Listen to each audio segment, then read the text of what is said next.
ETF index mutual funds నేర్చుకుని stock మార్కెట్లో రాణించాలనుకుంటున్నారా? వెంటనే ఈ నెంబర్కి కాల్ చేయండి.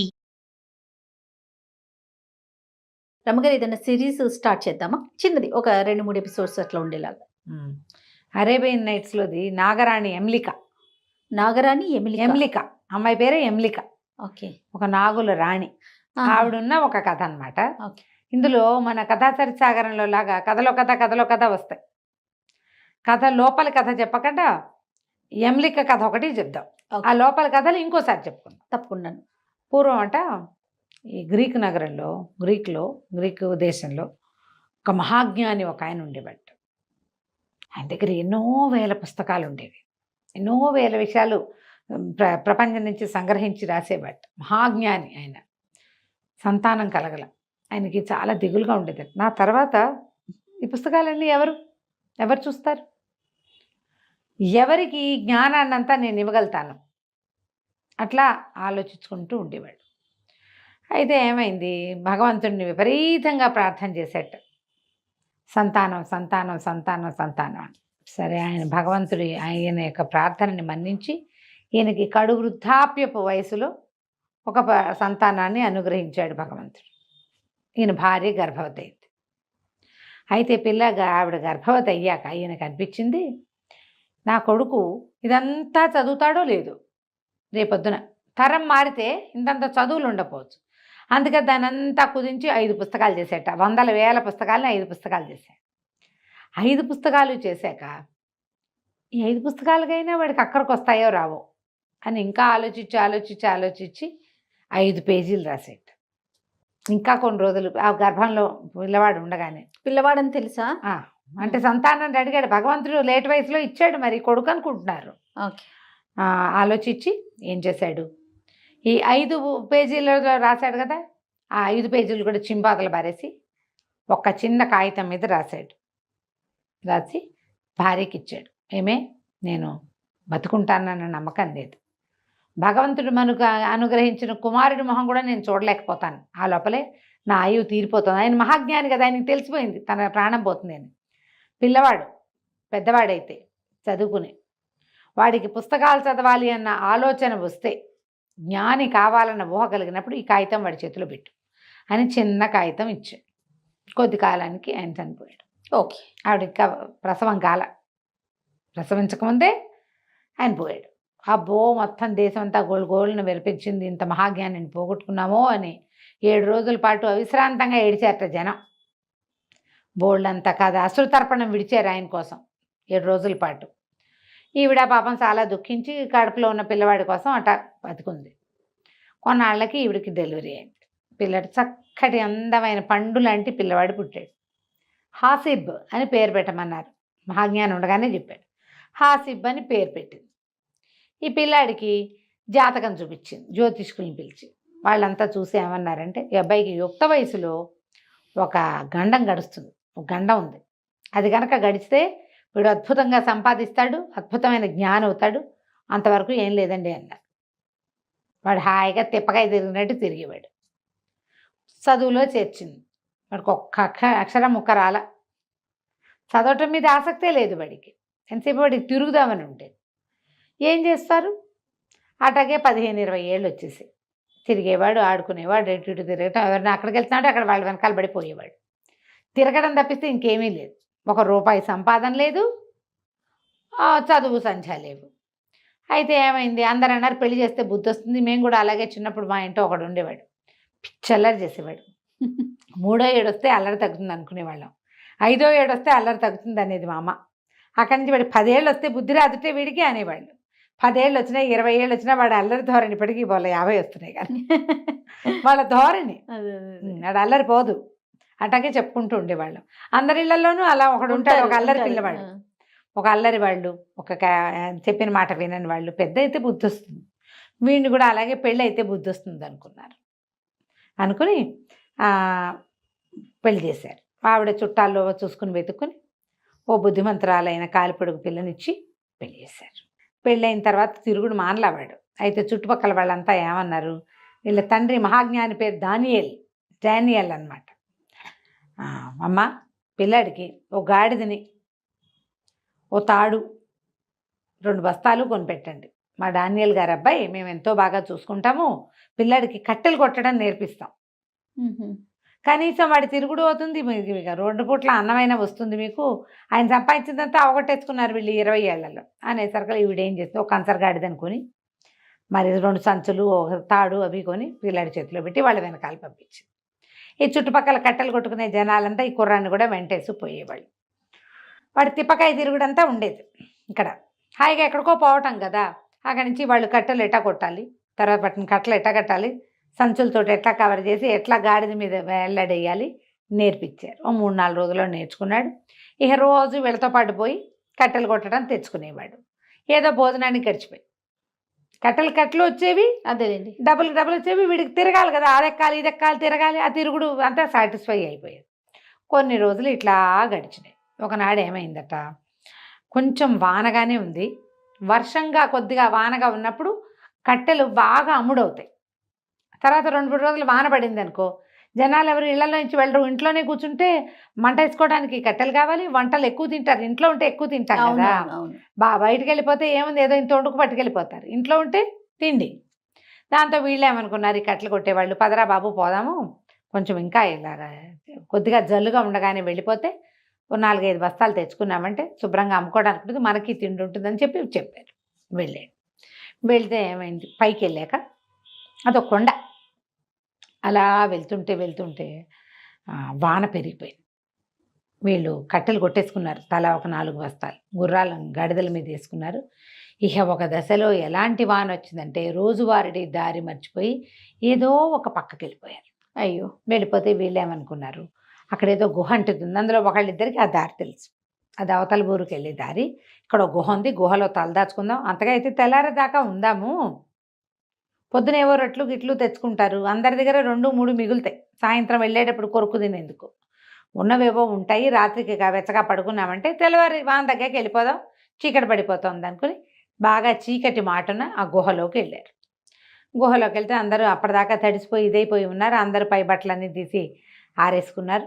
మరి అందరిలోకి కుర్రాడు కదా ఈ డానియల్, మన హాసిబ్, ఒరే చితుకులు కొట్టరా అబ్బాయి, చిన్నవి కొడితే ఇక్కడ మంట వేసుకుందామన్నారు. ఏదో చిన్న మంట వెలిగించారు. ఇది కుర్రాడు ఏం చేస్తున్నాడు, చితుకులు కొట్టడం మొదలుపెట్టాడు. కొడితే తమాషా సౌండ్ వచ్చింది. నేల మీదకి గొడ్డలు పడ్డప్పుడు నేల మీద పడ్డ సౌండ్ వేరు, బోల్ శబ్దం వేరు కదా, దీని కింద ఏదో ఉందనుకున్నారు. అంతా మట్టి అంతా జరిపి చూశారు, మంట చితుకులన్నీ వేసి మంట పెద్దది చేసి ఆ మంట వెలుగులో చూస్తే అక్కడ ఒక రాతి తలుపు లాంటిది, ఆ తలుపు ఉండేసరికల్లా బోలు శబ్దం వస్తుంది అనమాట. వీళ్ళు ఏం చేశారు, ఆ మంట అంతా పెద్దది చేసి ఈ ఉన్న వాళ్ళలో ఒకటి దగ్గర గుణపము పార అవి ఉన్నాయి, ఆ గుణపాన్ని దానికి పోటెత్తిచ్చి పైకి లేవదీస్తే లోపలికి చూస్తే కాగడాలు పెట్టి చూస్తే అదొక భూగృహంలాగా ఉంది. కింద ఏమిటో జాడీలు ఉన్నాయి, పెద్ద పెద్ద జాడీలు కనపడుతున్నాయి. ఆశ్చర్యపోయారు, అయ్య బాబోయ్ ఏదో నిధి రోయ్, వీడు భలే దొరికాడు, భలే ఉంది, ఆసేపుకి బాగా దొరికింది అని చెప్పి, ఒరే నువ్వే అందరిలోకి చిన్నపిల్లాడివిరా, దిగు నువ్వని తాడేసి వండి దించారు. బాగా లోతుగా ఉన్నాయి, అంత లోతు దించారు. దించితే ఒక 60 పీపాల దాకా ఉన్నాయి, 40 నుంచి 60 దాకా ఉన్నాయి. అందులో ఏముందో ఎట్లా తెలుస్తుంది, వీడేం చేశాడు, కిందకి దిగిన వాడు గొడ్డలు ఉంది వీడి దగ్గర, ఒక దాని పగలగొడితే తీరా చూస్తే తేనె ఉంది, అందులో తేనె. గట్టిగా కేకలు పెట్టాడు, తేనుందని తాడు కొంచెం అంటించి పైకి పంపించాడు. సరే తాడు అంతా చూసుకున్నారు వాళ్ళు, ఇదేమిటి తేనుంది, అయ్యో నిధి నిక్షేపం ఉంటాయి అనుకుంటే దిక్కుమాల తేనుంది. అయినా తేనె కూడా చాలా ఖరీదు ఆ రోజుల్లో, ఏదో ఇంత దొరుకుతుంది, ఇంతంత మనిషి ఎత్తున్న పీపాలు 40కి పైగా. అక్కడి నుంచి ఏమన్నారు, అరే తాళ్ళు కట్టి ఒక్కొక్క దాన్ని పైకి లాగేద్దానరా అని చెప్పేసి 2 తాళ్ళు వేసి ఒక్కో పీపాకి వీడి కింద తాడు కట్టడం, ఆ ఉన్న వాళ్ళంతా లాగాడు. వీడు లాగక్కర్లా, పీపాకి తాడు కట్టడమే, ప్లాండ్గా తాడు కడితే అటు ఇటు బెసకుండా పైకి లాగేసి మొత్తం పీపాలన్నీ పైకి లాగేశారు. లాగేశాక వాళ్ళు 5గురు ఉన్నారు, పీపాలు 50 ఉన్నాయి. ఇప్పుడు హాసిబుని కూడా పైకి లాగితే 50 డివైడెడ్ బై 6 అవుతుంది. లేదనుకో 50 డివైడెడ్ బై 5 ఒక్కళ్ళకి 10 వస్తాయి. ఊరు దొంగ మొహాలు. వీడికి ఇంకా పని రాదు, ఏమీ రాదు, ఈ అడవిలో మొదలుపెట్టి 15-20 రోజులైంది, వీడికి ఎందుకు వాటా ఇవ్వాలి, వీడు ఎందుకు పనికి బాలేని వాడు, వీడికి వాటా ఇవ్వటం ఇష్టం లేదు వాళ్ళకి. కామ్గా ఏం చేశారు, తాడు పైకి లాగేశారా? తాడు పైకి లాగేసి ఆ, వెళ్ళిపోయారు. గుర్రాల మీద, గాడిదల మీద ఉన్న మొత్తం కట్టెలన్నీ బాధేసేసి ఆ ఉన్న గాడిదల మీదకి ఇవి చేర్చుకుని అలాగా పట్టుకుపోయారు బయటికి.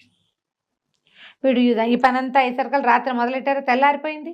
తెల్లవారాక కేకలు, ఇంతలో నిద్ర వస్తుంది అన్నాడు. వాళ్ళు పడుకోరా, పడుకో, కాసేపు పడుకో, ఏం పర్వాలేదు, పైకి లాగుతాను, లాగి లాగి అలసిపోయినా అంటే నిద్రపోయాడు. లేచి చూసుకునేసరికల్లా ఏముంది, నిశ్శబ్దంగా ఉంది, ఎవరు లేరు. కేకలు పెట్టాడు, అన్నయ్య అన్నయ్య అన్నయ్య, అన్నలు లాగండి లాగండి, లాగండి లేదు, ఓగండి లేదు. ఈ మొత్తం పీపాల ప్లేస్ అంతా ఖాళీగా ఉంది. ఆ వెళ్ళిపోయిన వాళ్ళు ఏం చేశారు, ఈ తేనెని కేజీల లెక్కన చొప్పున అమ్ముకున్నారు. ఒక్కొక్క పీపాలో దాదాపుగా 100 కిలోలు ఉంది. ఎంత డబ్బు వచ్చింది? ఒక్కొక్కడికి 10 వచ్చినాయి. 15 పీపాలు వచ్చినాయి. ఒక్కో దాంట్లో 100 ఉండాలి. ఎన్ని ఉన్నాయో ఎంత తేనో. చాలా సంపన్నులు అయిపోయారు వాళ్ళు అవన్నీ అమ్మేసుకుని. అయితే మా కొడుకు ఏడి అని అడిగితే, మేము దారి తెప్పాం, ఓ తోడేలు మీ కొడుకుని మెడేసేసుకుని తీసుకుపోయింది, మాకు ఇదిగో వాడి చొక్కా ఒకటి దొరికింది. వాడు కిందకి దిగేటప్పుడు చొక్కా పడేశాడు అక్కడ. ఆ చొక్కా దొరికింది, కొన్ని ఎముకలు దొరికినాయని దారిలో దొరికిన జంతువు ఎముకలు ఏవో పట్టుకొచ్చి చూపించాడు. తల్లి బయళ్ళము తెల్ల బోది బోమని ఏడ్చారు. ఏం చేస్తారు, వాళ్ళ బతకాల్సిందేగా. ఏదో చిన్న కూలి పని చేసుకుంటూ బతకటం మొదలుపెట్టారు వాళ్ళు. ఈ వీడేమో ఇక్కడ ఉండిపోయాడు.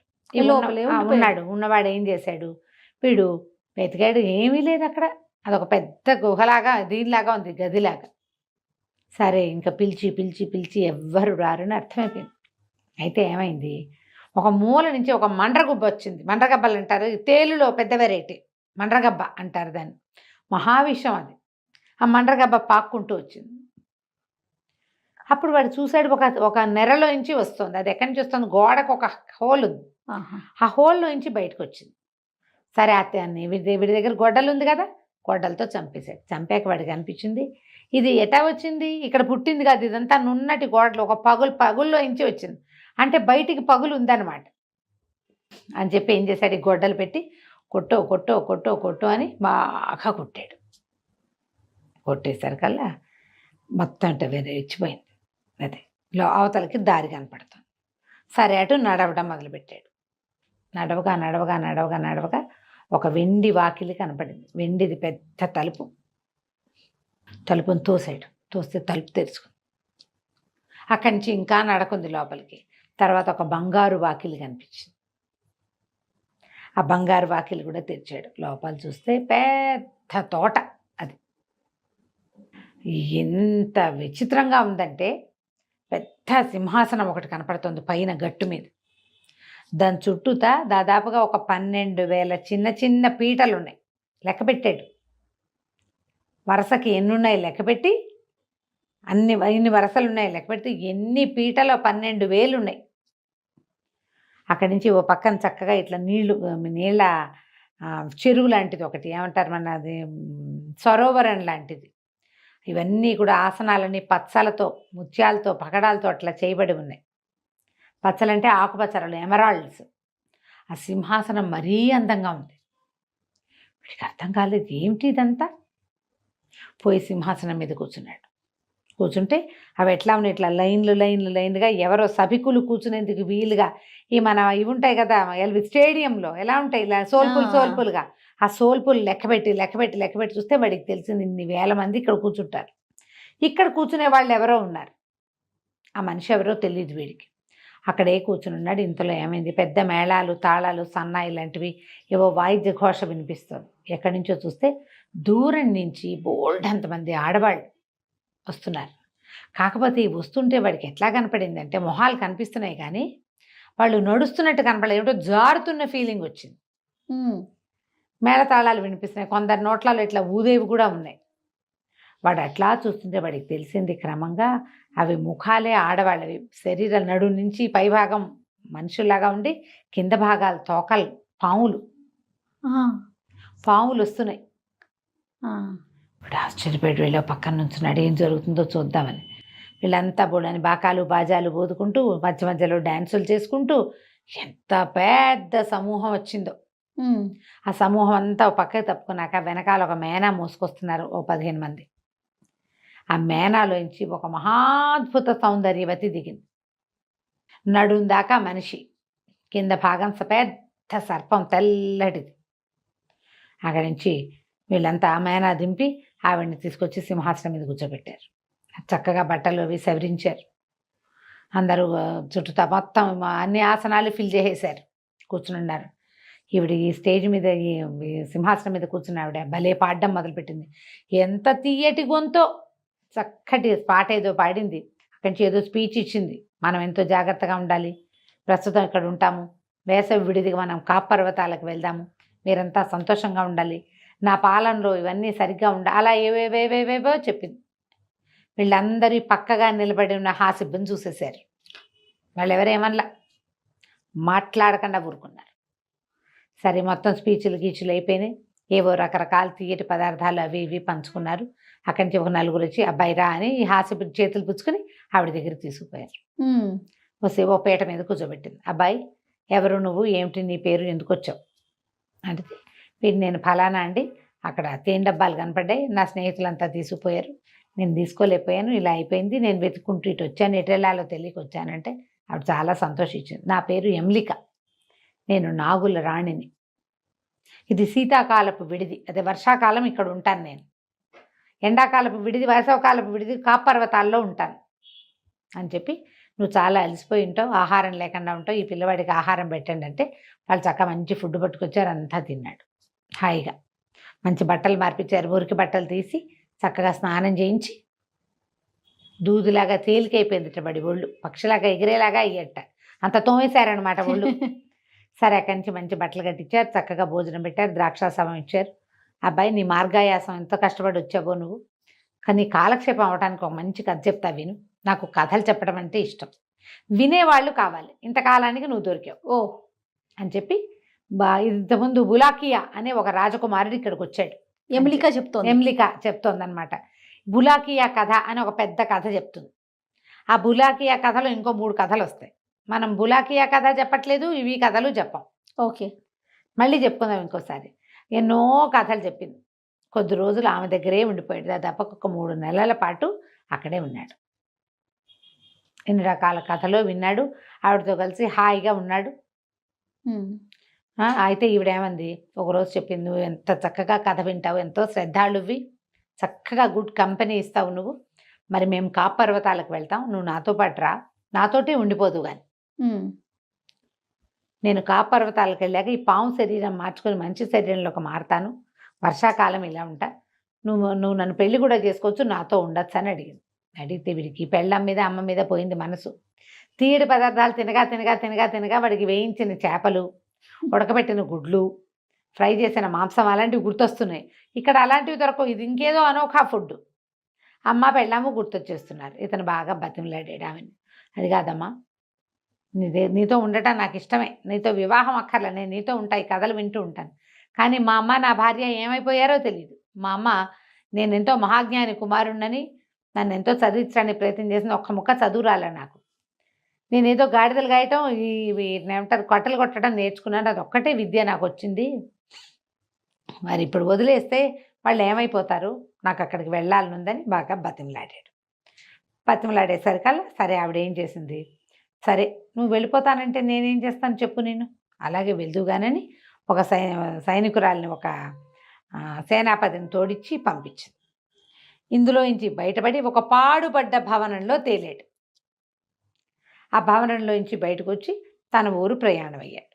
ప్రయాణం అయ్యాక ఇతన్ని పంపించేస్తారని ఒప్పుకుంది కదా, తర్వాత ఏం జరిగింది? అయితే వెళ్ళేటప్పుడు హ్యాసిబ్ తోటి ఏం చెప్పిందంటే, అబ్బాయి నువ్వు వెళ్తానంటే వెళ్దు కానీ, అయితే నువ్వు నా రహస్యం కాపాడాలి, అబ్బో, నువ్వు నన్ను కలిసినట్టుగా ఎవరికీ చెప్పద్దు, తర్వాత జీవితంలో స్నానం చేయకూడదు నువ్వు, అమ్మా స్నానం పేరెత్తకూడదు, ఎప్పుడు స్నానం చేయనని ప్రమాణం చేయమంది. అదేంటమ్మ గారు, అంతే, ఆ దేశాల్లో స్నానాలు చాలా తక్కువమ్మా. ప్రత్యేకంగా వారానికో 10 రోజులకో నెల రోజులకో 6 నెలలకో ఒకసారి స్నానశాలకు వెళ్తారట. అక్కడ విపరీతంగా రుద్దించుకోబడి బాగా వేడివేడి ఆవిరి స్నానాలు అవి చేసి హమయ అనుకుంటారు, మళ్ళీ ఎప్పటికో వెళ్తారు స్నానశాలలకి. ఇళ్లలో బాత్రూములు ఉండవు, అది కామన్ వాళ్ళకి. ఈ అరేబియన్ కథల్లో స్నానశాలకు వెళ్ళటం, సరిగ్గా స్నానం చేసి చాలా కాలం అయింది, స్నానశాలకు వెళ్దాం అని అడగటం, అలాంటివి చూస్తాం మనం. అవును. అయితే స్నానం అనే మాట తలపెట్టను, నీ మీద ఒట్టని ఆవిడ కొట్టేశాడు. కొట్టేశాక ఈ సైన్యాధిపతి ఒక ఆవిడ వెనకాలే వచ్చి ఇదన్నీ దాటిచ్చి తీసుకొచ్చి ఒక పాడుబడిన భవంతిలో ప్రవేశపెట్టింది. మళ్ళీ ఎప్పుడైనా నువ్వు రాదలుచుకుంటే మా దగ్గరికి ఈ పాడుబడిన భవంతికి వచ్చి మమ్మల్ని పిలిస్తే ఎవరో ఒకళ్ళు వస్తారు, నిన్ను మా దగ్గరికి తీసుకొస్తారని చెప్పారు. చెప్పి వీడిని పంపించారు. ఆ భవంతిలోంచి ఆవిడ మాయమైపోయింది, ఆవిడ దారిని ఆవిడ వెళ్ళిపోయింది. ఈ భవంతిలోంచి బయటకు వస్తే వీడు ఎక్కడైతే మన తేనె దొరికిన గొయ్యను చూసావా, ఓ గోతులో దొరికింది, అక్కడికి వచ్చేసాడు. కోతిలో ఉన్నాడా? గోతు దగ్గరికి, పోనీ ఆ బిల్డింగ్లోకి వచ్చేసాడు, ఆ గుహ దగ్గరికి వచ్చేసాడు ఇంకో పక్క నుంచి.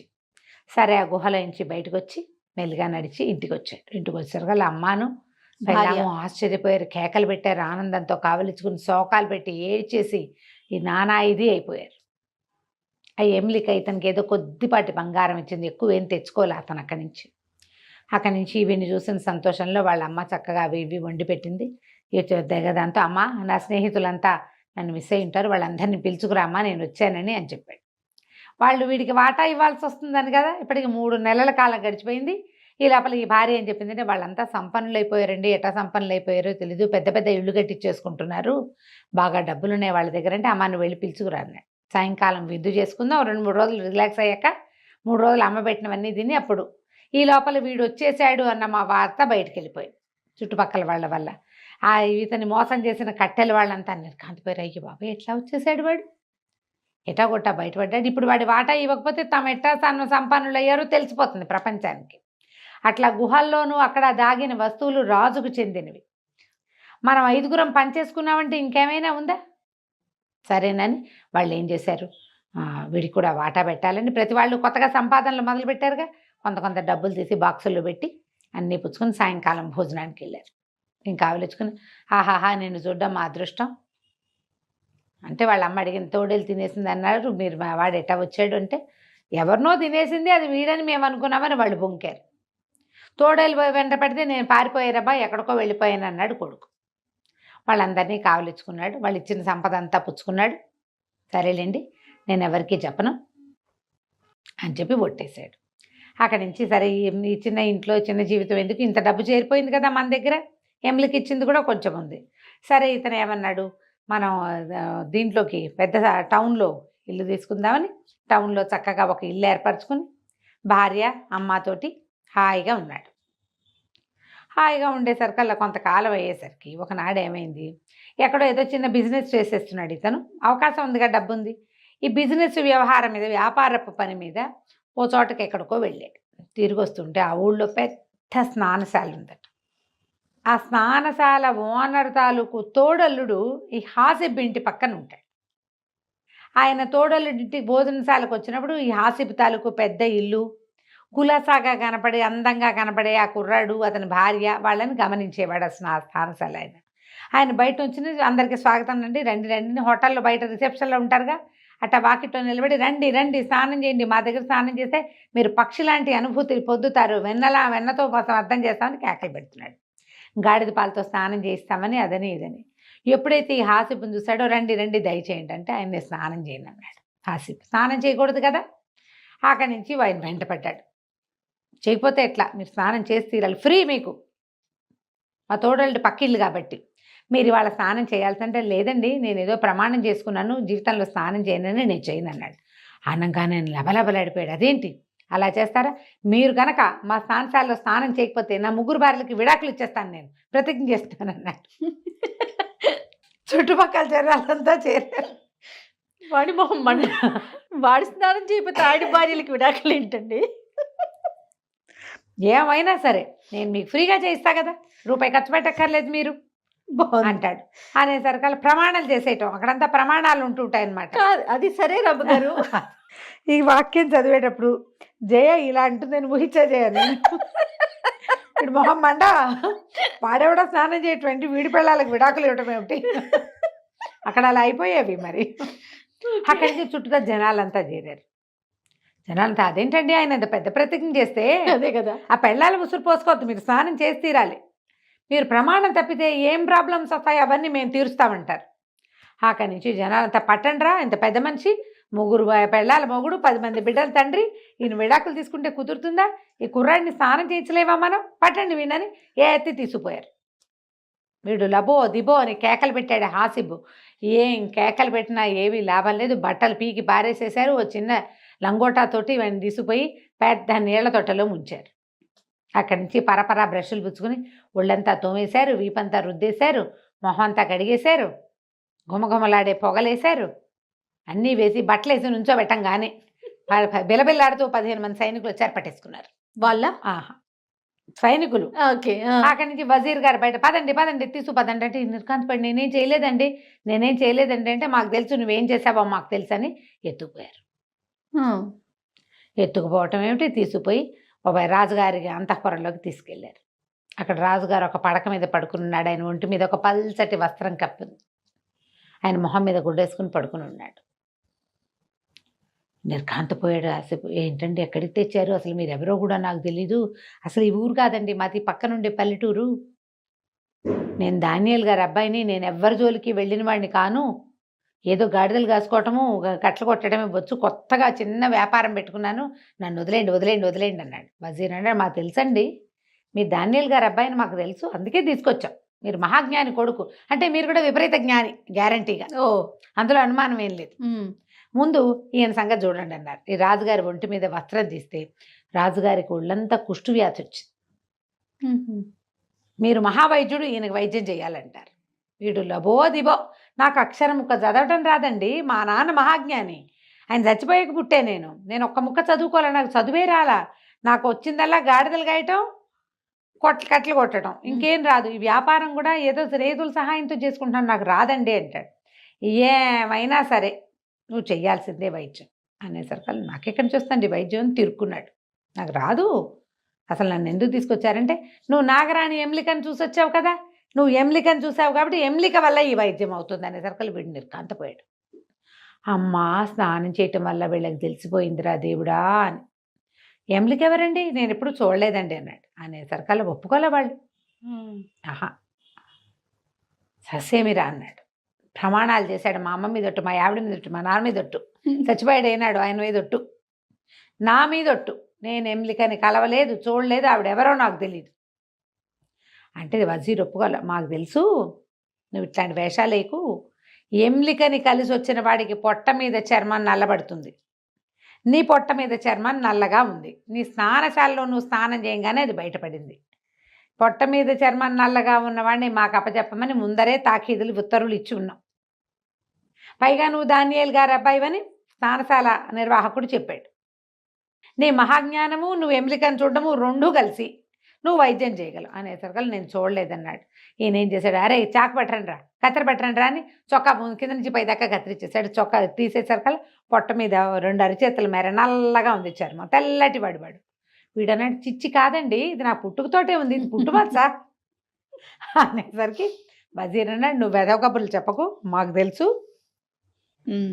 తెలుసు స్నానం చేయకూడదన్న నియమం కూడా నీకు ఎమ్లికే పెట్టింది, అందుకే నువ్వు చచ్చినా చేయనన్నావు, వాళ్ళు బలవంతంగా స్నానం చేయించారు నీతోటి, నీ పొట్ట మీద ఉన్న చర్మం ఎమ్లిక అని ఆమె సర్పం, ఆమెతోటి స్పెండ్ చేసిన వాళ్ళకి ఇట్లా వస్తుంది అని, నువ్వు ఏమైనా సరే రాజుని బతికిస్తావా వైద్యం చేస్తావంటే ససేమిరా నాకు తెలియదు కాక తెలియదు అన్నాడు. అనేసరికి ఎత్తి విని పడుకోబెట్టండి అని 3rd డిగ్రీ ప్రయోగించారు వాడి మీద. వజీరు తనే స్వయంగా పూనుకుని ఒక లాఠీ తెప్పించి వీడిని బొక్కబొర్లా పడుకోబెట్టించి అరికాళ్ళ మీద కొట్టాడు. అది నొప్పి భరించలేరు కదా, తీసుకెళ్తా అని ఒప్పుకున్నాడు హాసిబ్. అయ్యో మరి ఏం చేస్తాడు, దెబ్బలు తినలేడు కదా, చంపేస్తే ఓ దెబ్బకు పోతారు, ఇది చంపుడు కాదు, నొప్పి బాధ భరించాలి. అక్కడి నుంచి ఏం చేస్తాడు, ఈ గుంపునంతా వెంటేసుకుని ఆ వజీర్ని తీసుకుని సైన్యం అంతా కింద నుంచున్నారు, వజీర్తో కలిసి పాడుబడ్డ భవనంలోకి తీసుకుపోయి రాణి ఎమ్లిక, నాగరాణి ఎమ్లిక, హాసిబ్ని వచ్చాను, నన్ను కరుణించు, కటాక్షించు, కాపాడు అని కేకలు పెట్టాడు. కేకలు పెట్టేసరికి కొంచెం సమూహంతో కలిసి ఆ ఎమ్లిక డింగమని అక్కడ ప్రత్యక్షమైంది. ఇక్కడ దాకా సర్పం, కిందంతా పాము చుట్టలు చుట్టుకుని పైభాగం మాత్రం స్త్రీ స్వరూపంలో ఉన్న మహాసౌందర్య రాజైన నాగరాణి వచ్చింది. వచ్చి ఇదేనా నువ్వు ప్రమాణం నిలబెట్టుకోవటం అని అడిగింది నిష్ఠురంగా. అడిగితే బలవలా ఏడ్చాడు హాసిబ్. ఏం చేయను, కొట్టేశారమ్మా నన్ను, తప్పనిసరి నిన్ను పిలవాల్సి వచ్చింది. వాడేమో వదిలేస్తానన్నాడు ముగ్గురిని. ఆ ఎమ్లిక దగ్గర ఒక రకమైన పాలు దొరుకుతాయి, ఆ పాలు తాగితేనే ఈ కుష్టు పోతుంది, అది దొరకకపోతే చచ్చిపోతారు. ఆ ఎమ్లిక దగ్గర నుంచి తేవాలి ఆ పాలు. ఆమె ఉండే లోకంలో అలాంటి ఒక ప్రత్యేక ఆసవం దొరుకుతుంది. ఆమె చేతి స్పర్శ తగిలితేనే అవి పనిచేస్తాయి. ఓహో. అవి అలాంటి చెట్లు మనకి భూలోకంలో ఉన్న అవి పనిచేయవు. ఆమె ఉండే చోట్లోనే ఉంటాయి. అక్కడి నుంచి ఏడ్చి శోకాలు పెట్టాడు. ఆవిడ నాకు తెలుసులే నిన్ను వీళ్ళు బలవంత పెట్టారని నాకు తెలుసు, సరే ఓ పని చేద్దామని ఆవిడ ఏం చేసింది, 2 సీసాలు తీసింది. ఓ సీసా మీద గుర్తుపెట్టింది, ఇదిగో ఇది రాజుకి ఇవ్వు, రాజుకి ఇవ్వు. ఈ 2వ సీసా నిన్ను కొట్టాడే ఆ వజీర్కి ఇవ్వు అని చెప్పి. ఆ ఎమ్లిక దగ్గర నుంచి వచ్చిన పాలు తాగిన వాళ్ళకి యవ్వనం వచ్చేస్తుంది, వృద్ధాప్యం పోతుంది, చాలా కాలం మరణించేదాకా వాళ్ళకి ఏ జబ్బు చేయదు. 2 సీసాలు తీసుకోమని వాడిని బలవంత పెట్టాడు ఆయన. ఈవిడ 2 సీసాలు ఇచ్చింది. 2వ సీసా వజీర్కి. ఈ 2 సీసాలు పుచ్చుకొని ఎమ్లికి బాయ్ బాయ్ చెప్పి ఆ వజీర్కి చెప్పింది, మళ్ళీ పిలిస్తే రాను అని చెప్పేసింది. మాయమైపోయింది. వజీరు హాసిబ్బు పరివారంతో సహా రాజుగారి దగ్గరికి చేరారు. సరే జబొడ్లో దోపి పెట్టుకున్నాడు, అంగీకి దట్టీలు పెట్టాడు. ముందు గుర్తు పెట్టింది రాజుగారికి తీసిచ్చాడు. రాజుగారు దండాలు పెట్టి బోల్డని పరాకులు చెప్పి, మీ నాన్న మా గొప్పవాడు అవటం వల్ల నాయన నువ్వు దొరికేవు నాకని ఆ పాలను ఎత్తి నోట్లో పోసుకున్నాడు. ఆ సీసా ఎత్తి, చిన్న సీసా పోసుకునేసరికల్లా తుప్పు రాలిపోయినట్టు ఒంటి మించి కుష్టు వ్యాధి అంతా రాలి పడిపోయింది. రాలిపోయింది మొత్తం ఒంటి మించి. తెల్లగా బంగారపు వర్ణంలో మెరిసిపోవటం మొదలుపెట్టింది స్కిన్. రాజుగారు మొత్తం వాళ్ళు వీళ్ళు అందరూ వచ్చి రాజుగారి శరీరం అంతా తుడిచి చక్కగా బట్టలు ధరింపజేశారు. అక్కడి నుంచి వజీర్ అన్నాడు, ఆ 2వ సీసా ఎందుకు, ఇవ్వు నాకు ఇవ్వు నాకు ఇవ్వని తీసుకున్నాడు. వీడు చూస్తుండగానే ఆ 2వ సీసా బిరడా ఓడదీసి ఎత్తి నోట్లో పోసుకున్నాడు ఆ పాలు. వీళ్ళు చూస్తూ ఉండగానే ఆ వజీర్ ఇటా ఇటా ఇటా ఇటా ఇటా ఉబ్బిపోయి ఢామ్ అని పేలిపోయాడు. బెలూన్ పేలిపోయినట్టు మాంసఖండాలు పడిపోయినాయి మొత్తం గదంతా, అంతఃపురం అంతా. వెంటనే అందరికీ అర్థమైంది, వీడేంటి రాజుగారి వైద్యం కోసం ఇంత ప్రయత్నం చేస్తే తను కూడా హెల్తీగా యంగ్గా అయిపోవడం కోసం ఈ కుర్రాడిని బెదిరించి అవేవో తెప్పించాడు. మరి రాణి ఊరుకుంటుందా? వీడి కుర్రాడి కంటే వీడి ఇంటెన్షన్ తెలీదు. అదే కదా, ఆవిడకి తెలుసు కదా, దేవత కదా. అక్కడి నుంచి మొత్తం మాంసఖండాలన్నీ ఏరేసి పదిపెట్టేశారు. రాజుగారు ఎంతో సంతోషించి ఒక అనంతమైన సంపదని ఇచ్చి ఇతనికి హాసిబ్కి ఒక పెద్ద భవనం ఇస్తున్నావు, నీ పాత ఇంట్లో మీ పని వాళ్ళు ఉంటారు, నీ బానిసలంతా, నువ్వు చక్కగా నీ కొత్త ఇంట్లో ఉండని పెద్ద ఇల్లు ఇచ్చి పెద్ద ఉద్యోగం ఇచ్చి సలహాదారుగా తన దగ్గర ఉంచుకున్నాడు. వీడు ఇంటికి పోయి సంతోషంగా ఉన్నాడు. వాళ్ళ అమ్మని అడిగాడమ్మా, ఇప్పుడు విశ్రాంతి వచ్చింది, మనం ఏం పని చేయక్కర్లా, హాయిగా ఇప్పుడు చదువుకుంటాను నేను అని చెప్పి చదువు మొదలుపెట్టాడు. చదువుకోవటము రాయటము నేర్చుకున్నాడు. చదవను రాయను అన్నీ వచ్చాక వాళ్ళ అమ్మని అడిగాడు, మా నాన్న బోల్డని పుస్తకాలు రాశాడని అందులో ఏవో నా కోసం కొంత దాచాడని అన్నావు కదమ్మా, ఏం దాచిపెట్టాడు అంటే, మీ నాన్న మొత్తం అనుభవసారం అంతా ఒక కాగితం మీద రాశాడయ్యా, నీకు చదవను రాయను వచ్చి నువ్వు జ్ఞాన సముపార్జన చేశాక నువ్వు పెద్ద మహాజ్ఞానం తెలుసుకోదలుచుకున్నప్పుడు ఈ కాగితం నీకు ఇమ్మన్నాడని పట్టుకొచ్చింది. ఆ కాగితం మీద ఏముంది, వాళ్ళ నాన్న మొత్తం పుస్తకాలని సముద్రంలో బారేశాడు. ఏముందంటే, జ్ఞానము వృధా, కేవలం భక్తే ముఖ్యం, భగవంతుని కుమారుడు భూమి మీద పుట్టబోతాడు, మహమ్మద్ ప్రవక్త అన్నమాట, ఆయనే అన్నిటి సరి చేస్తాడు అని రాయబడి ఉంది. నువ్వల్ల ఆయన ఫాలో అయితే చాలు. అదొకటి అతడు ఆయన పుస్తకాలు చదివి చివరికి భగవంతుడి మీద భక్తి కలిగి ఉండాలి అని కనిపెట్టాడనమాట. ఆ వాక్యాలు రాసుకుని ఆ వాక్యాలు చదువుకుని ఆ తర్వాత ఇతను భగవంతుడు పుట్టడం, భూమి మీద కుమారుడు పుట్టడం కోసం వెయిట్ చేశాడని చెప్తారు. కథ కంచికి మనం ఇంటికి. చాలా బాగుంది. మధ్యలో ఉన్న బులుకి ఆ కథ అవన్నీ మెల్లిగా చెప్పుకుందాం. నమస్తే. నమస్తే.